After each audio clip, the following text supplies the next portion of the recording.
Hello everyone. இன்னைக்கு நம்ம இந்த வீடியோல பார்க்க போறது business income compute பண்றதுக்கான applicable deductions. Already previous 2 வீடியோஸ்லயும் deductions பார்த்திருக்கோம். இந்த வீடியோல 4 செக்ஷனை பத்தி பார்க்க போறோம். 35D, 35DD, 35DDA and 35E. Under section 35D, deduction is available for preliminary expenses. Preliminary expenses அப்படிங்கறதோட general meaning, any expenses incurred before commencement of business. ஒரு business ஆரம்பிக்கிறதுக்கு முன்னாடி என்னடா expenditure incur பண்ணிருக்காங்களோ அதெல்லாம் preliminary expenses அப்படின்னு சொல்லுவோம். இந்த செக்ஷனுக்குள்ள deduction claim பண்றதுக்கான eligible assessee Indian company. இந்த company Indian company இருக்கலாம் or a person other than a company who is resident in India. Indian company தவிர வேற எந்த பர்சனும் இதுக்குள்ள டிடக்ஷன் கிளைம் பண்றாங்க அப்படின்னா அவங்க வந்து ரெசிடென்ட் இன் இந்தியாவா இருக்கணும். சோ இவங்க வந்து eligible அசஸி. Then expenditure should be incurred after 31st March 1970 and expenditure may be incurred before the commencement of business or after the commencement of the business or in connection with extension of its industrial undertaking or in connection with its setting up a new undertaking. Expenditure incur பண்ணிருக்கிறது 31st March 1970 க்கு அப்புறம் incur பண்ணிருக்க எக்ஸ்பெண்டிச்சரா இருக்கணும். business அதே மாதிரி expenditure அப்படிங்கிறது business ஆரம்பிக்கிறதுக்கு முன்னாடி in her பண்ணிருக்கலாம். அப்படி இல்லைன்னா பிசினஸ் ஆரம்பிச்சதுக்கு அப்புறம் இன்கர் பண்ண எக்ஸ்பெண்டிச்சராகவும் இருக்கலாம். பட் அந்த எக்ஸ்பெண்டிச்சர் ஆல்ரெடி இருக்கிற இண்டஸ்ட்ரியல் அண்டர்டேக்கிங்க எக்ஸ்பேண்ட் பண்றதுக்காக இன்கர் பண்ண எக்ஸ்பெண்டிச்சரா இருக்கலாம். R it may be expenditure in connection with setting up new undertaking. ஏற்கனவே ஒரு இண்டஸ்ட்ரியல் அண்டர்டேக்கிங் இருக்கு, அவங்க வந்து புதுசா ஒரு நியூ அண்டர்டேக்கிங் ஆரம்பிக்கிறாங்க அப்படின்னா அப்ப அது ரிலேட்டடா இன்கர் பண்ணிருக்க எக்ஸ்பென்சஸா இருக்கலாம். இதெல்லாம் இந்த செக்ஷனுக்குள்ள eligible expenditure which can be claimed as deduction. என்ன மாதிரி எக்ஸ்பெண்டிச்சர்லாம் இந்த preliminary expenses அப்படிங்கிறதுக்குள்ள வரும் அப்படின்னா preparation of feasibility report, then preparation of project report, conducting market survey or any other necessary survey required for the business, then engineering services related to the assessee's business, then legal charges for drafting any agreement between the assessee and any other person for any purpose relating to the setting up of the conduct of business. Then in case of companies, the following expenditure may be considered as preliminary expenses. Legal charges for drafting memorandum of association or articles of association, then printing of memorandum of association or articles of association, then fees for registering the company under Companies Act, then issue of shares or debentures for public subscription, underwriting commission, brokerage and charges for drafting, typing, printing and advertisement of the prospectus. So இந்த எக்ஸ்பென்சஸ்லாம் கம்பெனிஸ்க்கு preliminary expenses இருக்கும். மற்ற என்டிட்டிக்கு இந்த மாதிரி expenses இருக்காது. But நம்ம மேல பார்த்தோம் இல்லையா, ப்ரிப்பரேஷன் ஆஃப் feasibility ரிப்போர்ட் அந்த மாதிரி எக்ஸ்பென்சஸ் எல்லாமே preliminary expenses இருக்கலாம். ஸோ இந்த செக்ஷனுக்குள்ள எவ்வளவு அமௌண்ட் டிடெக்ட் பண்ணலாம் அப்படின்னு பாத்தீங்கன்னா, expenditure shall be divided into 5 installments and each installment amount is deductible for 5 successive previous years beginning with the previous year in which business commences or extension of work is completed or the new unit commences production as the case may be. Total preliminary expenses எவ்வளவோ that total amount is to be divided by 5. அதுதான் இங்க 5 installment அப்படின்னு சொல்லியிருக்கிறாங்க. So இந்த 5 ஆல divide பண்ணிட்டோம் அப்படின்னா ஒரு அமௌண்ட் இருக்கும் இல்லையா, அந்த அமௌண்ட்டை 5 சக்சசிவ் ப்ரீவியஸ் இயருக்கு டிடெக்ட் பண்ணிக்கலாம்.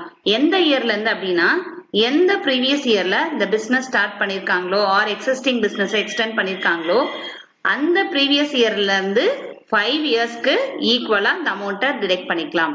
And this deduction is available for service sector also with effect from assessment year 2009 to 10. And for claiming deduction under this section, compulsory audit is required for non-corporate assessees. Under section 35DD, in the section deduction என்ன purpose available அப்படின்னா expenditure incurred towards amalgamation or demerger. Company வந்து amalgamate ஆகும்போது R demerger ஆகும்போது expenditure in her ஆயிருக்கும் இல்லையா, அந்த எக்ஸ்பெண்டிச்சரை இந்த செக்ஷனுக்குள்ள detect பண்ணிக்கலாம். இங்க டிடெக்ஷன் அப்படிங்கிறது என்ன வேர்ட்ல கொடுத்திருக்காங்க, அமார்டைசேஷன். அமார்டைசேஷன் அப்படின்னா அது general meaning write off. So ஒரே இயர்ல நம்ம டிடெக்ஷனா கிளைம் பண்ண முடியாது. It is deductible over a period of time. அதனாலதான் இங்க அமார்டைசேஷன் அப்படின்னு கொடுத்திருக்காங்க. அமார்டைசேஷன் அப்படிங்கிறது it is similar to write off. So eligible expenditure அப்படிங்கிறது expenditure incurred by a company on demerger or amalgamation and that can be written off in 5 successive previous year. நம்ம preliminary expenses பார்த்தோம் இல்லையா, அதே மாதிரி the total expenditure is to be divided by 5 and the amount can be deductible in 5 successive previous years. In case of amalgamation, such expenditure should be incurred by the amalgamated company as it can claim the expenditure for 5 years. இங்க amalgamated company அப்படிங்கிறது நியூவா ஒரு company form பண்ணிருப்பாங்க இல்லையா அமால்கமேஷன்ல. இப்போ for example A limited company and B limited company they join together and form a new company called AB limited company. இப்போ இங்க AB limited company அப்படிங்கிறது transferee company or amalgamated company. இந்த old company இருக்கு இல்லையா A limited and B limited அது வந்து transferor company or amalgamating company. இப்போ இங்க சொல்லிருக்கிறது expenditure should be incurred by the amalgamated company. நியூவா ஃபார்ம் பண்ணிருக்காங்க இல்லையா AB limited company.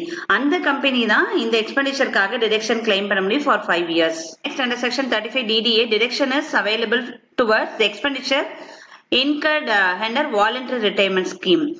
இப்போ ஒரு அசசி ஒரு கம்பெனில இருந்து ஒரு அண்டர்டேக்கிங்ல இருந்து ரிலீவ் ஆகுறாங்க அப்படின்னா salary சாப்டர்ல பாத்துக்கிறோம் வாலண்டரி ரிட்டையர்மெண்ட் ஸ்கீம் படி லம்சம் அமௌண்ட் ரிசீவ் பண்ணுவாங்க அப்படின்னு. அப்போ இங்க பே பண்றாங்க இல்லையா அந்த கம்பெனியோ அண்டர்டேக்கிங்கோ எம்ப்ளாய்க்கு பே பண்றாங்க இல்லையா அந்த எம்ப்ளாயருக்கு இது ஒரு எக்ஸ்பெண்டிச்சர். அந்த எக்ஸ்பெண்டிச்சருக்கான deduction is available under this section. In case an assessee incurs any expenditure during the previous year by way of payment of any sum to an employee at the time of his voluntary retirement, then 1/5 of such amount will be debited every year. So employee க்கு அந்த கம்பெனியோ the business undertakingோ பே பண்றாங்க இல்லையா அந்த எக்ஸ்பெண்டிச்சரை 5 இயர்ஸ்க்கு டிடக்ஷனா claim பண்ணிக்கலாம். In case a private company or unlisted public company is succeeded by a limited liability partnership, the unamortized expenditure regarding voluntary retirement scheme shall be debited to profit and loss account. இப்போ ஒரு private limited company or unlisted public company limited liability partnership convert பண்றாங்க அப்படின்னா அது unamortized expenditure அப்படிங்கிறது இது வரைக்கும் right of பண்ணாத expenditure. இப்போ ஒரு 2 இயர்ஸ்க்கு வந்து இந்த டிடக்ஷன் கிளைம் பண்ணிட்டாங்க அப்படின்னா இன்னும் ஒரு 3 இயர்ஸ்க்கு கிளைம் பண்ணாத அமௌண்ட் இருக்கும் இல்லையா அது வந்து unamortized expenditure. அதாவது அந்த limited liability partnership இதை டிடக்ஷனா கிளைம் பண்ணிக்கலாம். Next under section 35E deduction is available towards expenditure on prospecting etc for development of certain minerals. இப்போ இந்த செக்ஷன்க்குள்ள டிடக்ஷன் கிளைம் பண்றதுக்கு eligible person Indian company or any other person who is resident in India. Company அப்படின்னா Indian கம்பெனியா இருக்கணும். Indian company தவிர மத்த person இங்க deduction claim பண்றாங்க அப்படின்னா அவங்க வந்து ரெசிடென்ட் இன் இந்தியாவா இருக்கணும்.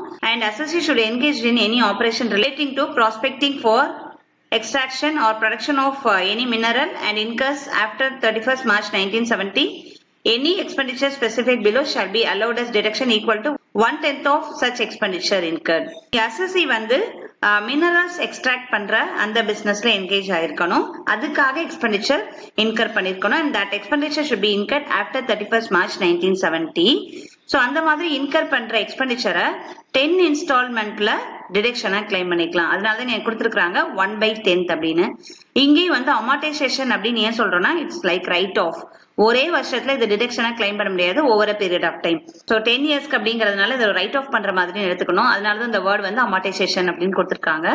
ஸோ எக்ஸ்பெண்டிச்சர் அப்படிங்கிறது expenditure incurred on prospecting for any mineral specified in 7th schedule of Income Tax Act or on the development of mines or other natural deposits of any such mineral but does not include acquisition of the site of the source of any mineral or group of associated minerals in question, then acquisition of the deposit of minerals referred to above, then capital nature incurred in respect of any building, machinery, plant or furniture, such asset on which depreciation is allowed under section 32.